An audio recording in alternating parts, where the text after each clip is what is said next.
Bonjour et bienvenue, aujourd'hui j'analyse Fred. Fred, c'est un de mes élèves qui est passé au 100% sensoriel et que je suis maintenant depuis 15 semaines. Il a gagné plus d'une seconde chaque semaine, d'accord, sur ses chronos, sur ses allures. Là, il a fait un 12 x 100 où il était entre 1,36 et 1,40. Alors qu'à la base, il était proche des 2 minutes. L'idée maintenant, ça va être de descendre à 1,30, de nager 1,30 vraiment le plus facilement possible. Je te livre tout de suite les 3 points techniques qu'on va bosser avec lui sur les prochaines semaines pour atteindre cet objectif-là. Yes, salut Fred. Écoute, tes bras ils rentrent dans l'axe des épaules, tu gardes ton alignement, là franchement la tête elle est fixe, donc là-dessus c'est bien, nuque à plat. Ce qu'on va chercher à faire par contre, c'est rentrer les bras beaucoup plus au fur et à mesure, parce que là t'as les bras qui rentrent, tu vois, le coude il tombe d'abord, enfin en tout cas ta main elle reste plus haute que ton coude, et ton coude à la hauteur de l'épaule, voire en fait au-dessus de l'épaule. Et forcément c'est pas super projectile, parce que du coup t'es pas placé totalement parallèle à la surface de l'eau. Donc tu vas mieux te rendre compte sur le côté ce dont je parle, regarde là tu vois, je vais te mettre au ralenti.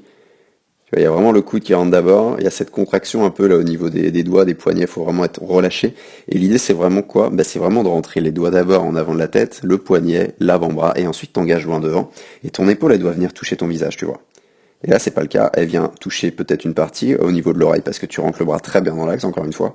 Il suffit d'aller chercher plus progressivement dans l'eau, d'accord? Déjà ça va être plus simple, tu auras moins besoin de ton battement de jambe pour garder l'horizontalité, et en plus tu sentiras beaucoup mieux que tu pénètres dans l'eau, tout simplement que tu te places en projectile.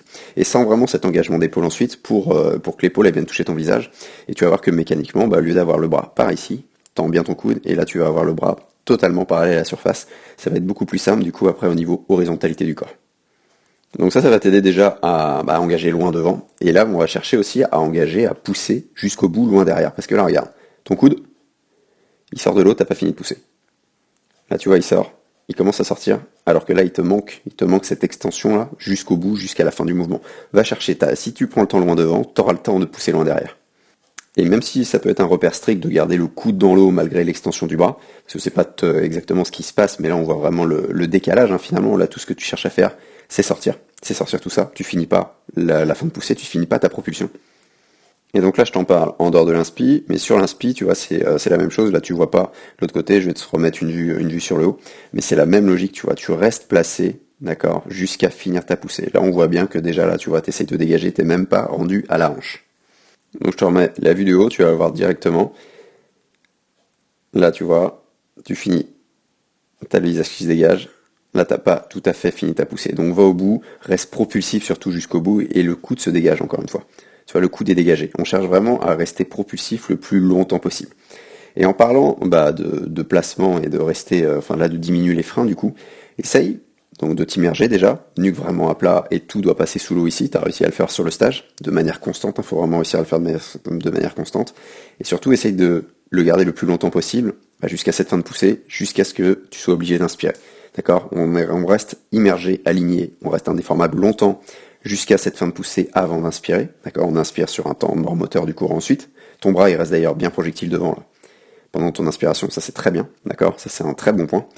Et on se réimmerge, là comme tu as fait, on essaie vraiment de trouver la bonne profondeur, voilà, d'immersion, pour que tout passe nickel, tout passe totalement parallèle à la surface de l'eau. Parce que regarde là l'idée, tu vois, t'inspires, tu vois, ça monte un peu. Prends le temps d'inspirer, prends le temps de te placer, tu vois, prends le temps de rester immergé, c'est pour ça qu'on va bosser là-dessus aussi, ça va te permettre de maintenir beaucoup plus longtemps une meilleure horizontalité. Tu vois, là tout de suite, là, ça part ici, donc forcément si ça part ici au niveau du creux du dos, derrière, il y a toujours des choses, quand on émerge, il y a toujours des choses qui coulent, d'accord? Et c'est toujours forcément l'arrière du corps, le bassin et les pieds. Donc voilà Fred pour moi, je te fais tes séances de toute manière, et c'est un bon point de réussir à maîtriser ton bras, d'accord, même s'il est trop haut. Donc c'est vraiment quelque chose, il y en a ça tombe, d'accord, c'est vraiment quelque chose où tu as juste à remettre l'épaule au visage. Donc on commence par là, et puis ça va progresser, on continue. Si toi aussi tu cherches un crawl vraiment plus en glisse avec un exercice que recommandent les milliers de triathlètes qui l'utilisent en ce moment, l'exercice de la paume magique, je te mets le lien en description, lien vers une semaine d'entraînement offerte avec 3 exercices en vidéo dont la paume magique. Je te laisse découvrir tout ça et je te dis à très vite.